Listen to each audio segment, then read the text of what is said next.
আজ ভয়ালো 15 নভেম্বর। 2007 সালের এই দিনে দেশের উপকূলীয় এলাকায় আঘাত হেনেছিল প্রলয়ঙ্কারী ঘূর্ণিঝড় সিডর। ঘূর্ণিঝড় সিডর মুহূর্তেই লণ্ডভণ্ড করে বরগুনা সহ উপকূলীয় বিস্তীর্ণ জনপদ। প্রাণ হারান হাজারো মানুষ। সিডরের সেই দুঃসহ স্মৃতি যা আজও ভুলতে পারেনি স্থানীয় মানুষ। সুমন সিকদারের তথ্য, চিত্রে ডেস্ক রিপোর্ট। মানুষ বাঁচে তার স্বপ্ন নিয়ে, ছোট্ট একটি ঘর যেখানে পরিবার পরিজন নিয়ে নিশ্চিন্তে জীবনযাপন করবেন। তবে উপকূলের মানুষের সে স্বপ্ন যেন অধরাই রয়ে যায়। মনে সবসময় শঙ্কা থাকে, এই বুঝি ঝড় আসলো, কেড়ে নেবে প্রাণ, কিংবা লণ্ডভণ্ড করে দেবে ঘরবাড়ি, গাছপালা, ফসলি জমি।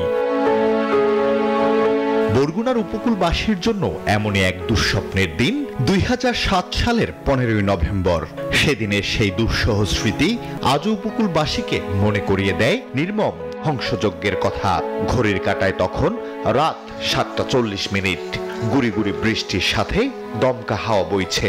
এরই মধ্যে সিডর আঘাত হানতে শুরু করে উপকূলীয় এলাকায়। রাত 10:30টার দিকে ভয়ঙ্কর রূপ নেয়, লণ্ডভণ্ড করে দেয় সবকিছু। মাত্র 10 মিনিটের জলোচ্ছ্বাসে প্রাণ যায় হাজারেরও বেশি মানুষের।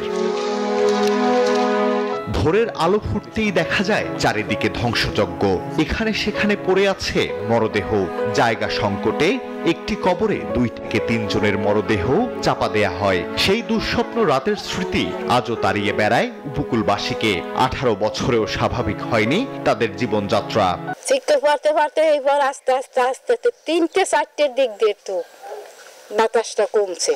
বড় উঠতে দেখি 2 বেলা আছে আমরা যে আমার বাসা বাড়ি হয়নি। খুবই আতঙ্ক লাগে, মানে কইতে পারি না যে এখনই মনে হয় শুরু, যে এখনই জ্বর চড়ে তখনই মনে করি আবার মনে হয় সিডার হইবে। ফিডারের কথা মনে হলে যদি মনে পড়বে পরে যে ফিডার বা সিঙ্গেলের আমাকে মনে একটা ভয় কাঁপে।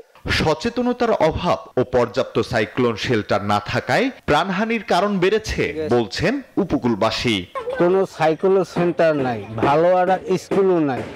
ঝড় বৃষ্টি বন্যা হইলে কেডা কমে যাইয়ে যে স্থান নেবে এমন কোনো পোত নাই।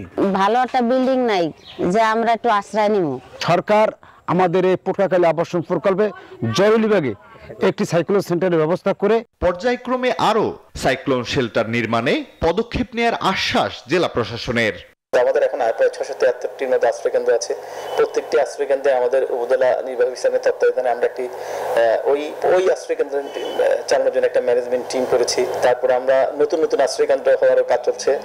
সরকারি তথ্য অনুযায়ী সিডরে বরগুনা জেলায় 1345 জন নিহত হন, নিখোঁজ হন আরো 156 জন। ক্ষতিগ্রস্ত হয় জেলার 2,13,461টি পরিবার। Desk report, news 24।